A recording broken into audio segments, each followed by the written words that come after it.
Buongiorno da Renzo Micheletto, ben ritrovati con un nuovo approfondimento di Veneto Agricoltura Channel che quest'oggi dedicheremo al settore florovivaistico veneto.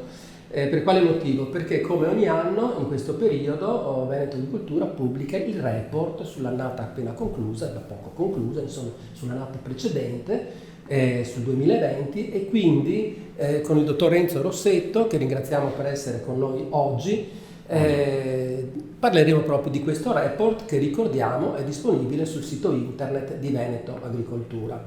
Ricordiamo che il lockdown, come per altri settori, purtroppo le chiusure dovute al lockdown ha colpito duro anche il settore florovivaistico veneto. Per quale motivo? Perché l'anno scorso il lockdown nei mesi primaverili sono quelli in cui di solito il comparto del florovivaismo realizza la maggior parte, la quota maggiore del proprio fatturato di vendita, quindi è stato in grave difficoltà. Quindi possiamo dire che ci sono più ombre o più luci? Purtroppo dobbiamo dire che ci sono state più ombre l'anno scorso per il florovivaismo. Ho capito. Allora iniziamo dalle luci per poi passare alle ombre. Quali sono le luci? Le luci onestamente non sono tantissime. Diciamo che la prima è che dopo tanti anni di continuo calo l'anno scorso le aziende sono rimaste stabili. Il numero delle aziende? Il numero di aziende che sono 1417 circa, insomma. È una notizia in realtà perché da più di 10 anni continuavano a diminuire costantemente ogni anno.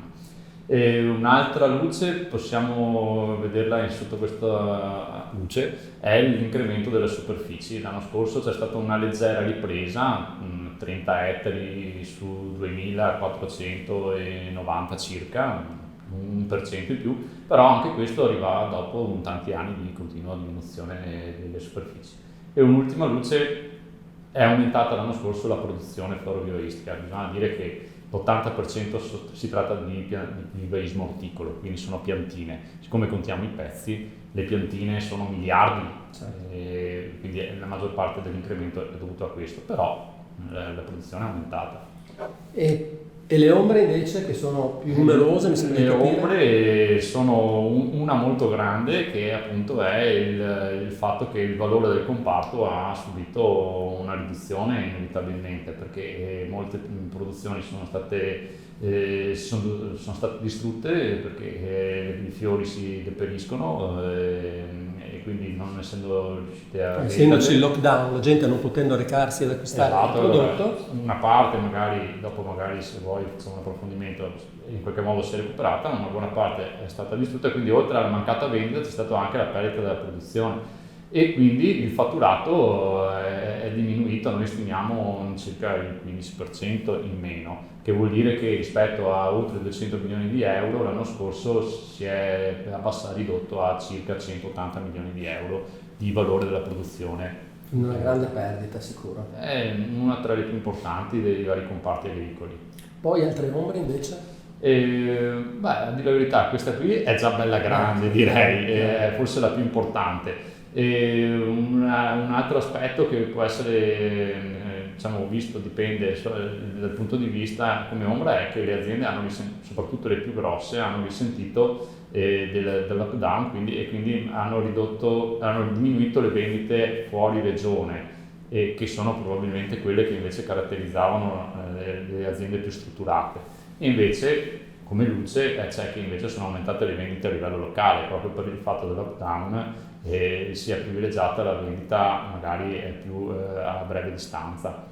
Quindi Renzo, mi sembra di capire che queste difficoltà, questo lungo prolungato periodo di crisi non ha colpito tutti in ugual misura. No, infatti, a subire paradossalmente le perdite maggiori sono state le strutture più grandi, in particolare per esempio i garden, perché ovviamente le vendite riguardano anche prodotti collegati a quelli vivaistici e quelli non potevano essere commercializzati durante il lockdown, e anche perché avendo maggiori disponibilità quantitativi di prodotto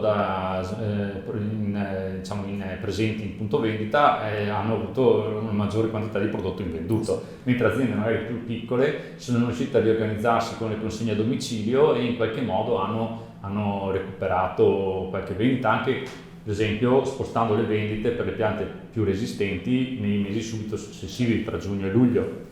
Oppure un'altra tipologia di aziende che magari in qualche modo poi ha un po' recuperato nei mesi successivi sono quelle che fanno la realizzazione di giardini, perché quelli che non si sono riusciti a fare nel periodo aprile-maggio magari qualcosa si è riuscito a recuperare nei mesi seguenti. E qual è il mercato?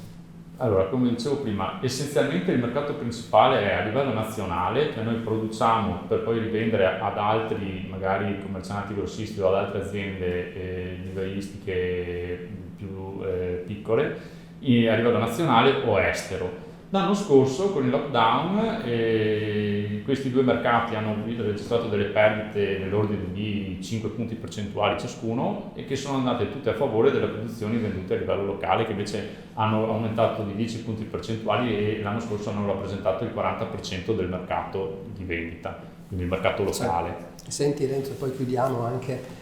E quali sono le province più importanti nel Veneto per quanto riguarda il settore? Storicamente le province più importanti è la provincia di Padova, che concentra circa 430 aziende, quindi circa poco più del 30% del totale, e seguita da Treviso, dove le aziende sono 320-330 circa, e Verona. C'è da dire che negli ultimi 5 anni, per esempio, anche queste province hanno perso un numero di aziende nell'ordine del 5-6%, mentre per esempio Venezia e Rovigo, che non sono province vocate, hanno avuto in questi 5 anni una perdita attorno al 15-20%.